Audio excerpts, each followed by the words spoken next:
What is up, guys? Welcome back to my channel. Today's topic video is I'm going to be talking about Nintendo, part of my new series I'm starting, Gamers History.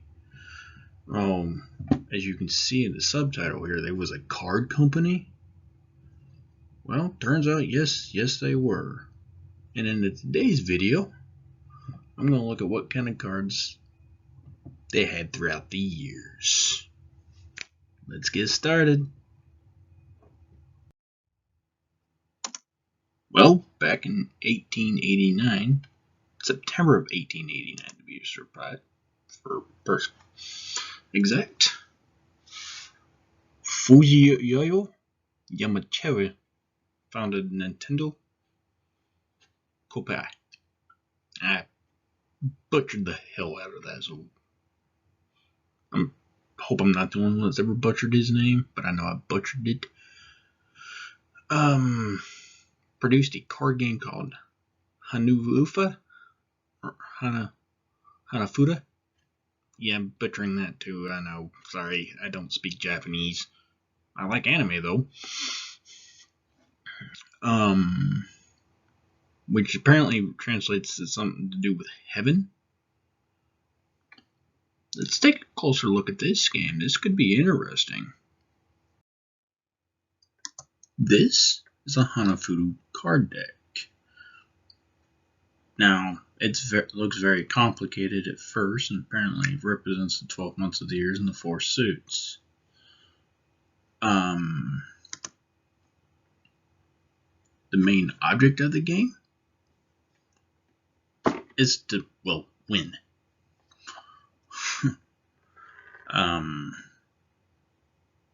Each, like I said, represents 12 months of the year. How is the game played? Well, let me see if I can figure out this complicated mess, because to me it looks very complicated. I have a quick breakdown and a showing of the 12 months that it's represented and what cards go with it. January pine, February plum, March cherry, April wisteria, May iris, June peony, July clover, August pampas, September, I'm going to butcher the hell out of that name, Chrysanthemum. Yeah, I probably butchered that. October maple, November rain. That's a good song from Guns N' Roses. December Paul Lowena. Yeah, butchered that too. But there's a further breakdown of it. As far as I can tell, it looked like a Japanese version of a poker game. You might even be able to find it on some digital poker games here in America. Startup of the game. Well, first of all, you have to determine who's the dealer. For my research, you do this through each person drawing a card out of the deck. The person with the lowest month is then the dealer. If you and your opponent both draw from the same month, whoever has the highest point value card will then be the dealer. Start off with, I've been told the dealer does his cards when he deals for himself face up, and I've also seen him face down. So I don't know if that makes a difference or not.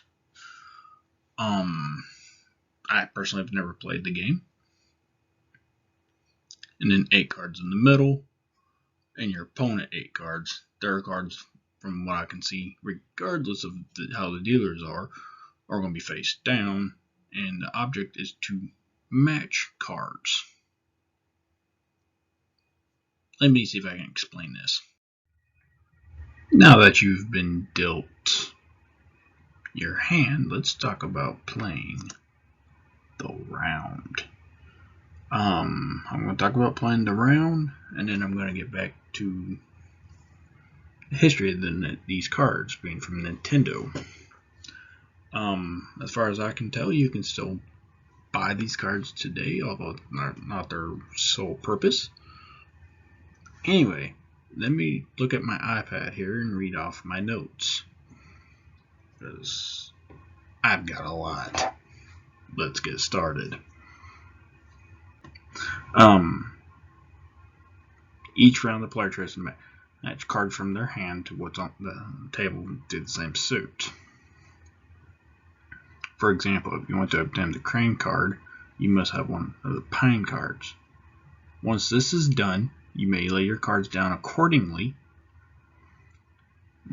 to gain your points.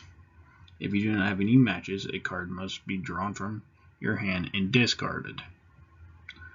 Be careful, your opponent can go after that card, especially if he's got something that matches it. No cards retrieved, no points rewarded. Then flip over a card from the draw or the yummy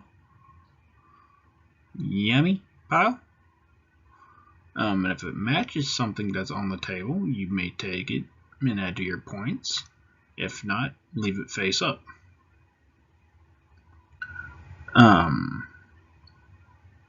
On the table, and I'm guessing that's the end of your turn, and then your opponent can do his. Go back and forth until you get a series of matches, which look a little something like, well, some of the possible matches and things you can get points for look like this, and that, and that. There's another one, and another one. And disclaimer here, no, I did not cover the entire card game, because that's not the topic of this video.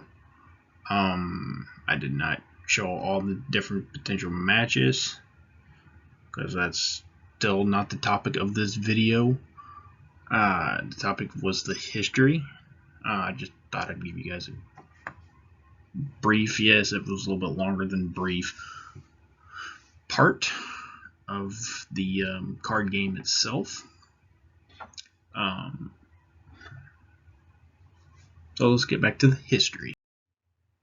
And apparently at one point in time or another, in Japan, gambling with cards was illegal.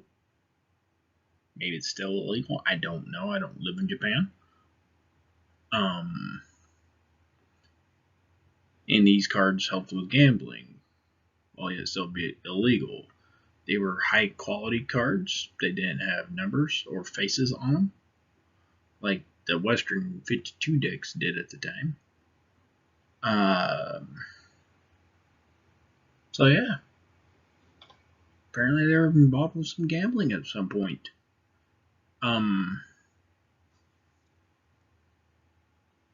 That's a quick short history of their cards, an overview of one of their games, card games. You can still find these cards today. My understanding is you can get them with Mario and Zelda and other things like that. You know, the characters we know. Anyways, I hope you guys liked today's video. Comment down below what thing you would like to see next on Gamers History. Give this video a thumbs up if you liked it, and tell me what you would have changed. I'm always looking for new ideas. Remember, this is Seth. Peace out.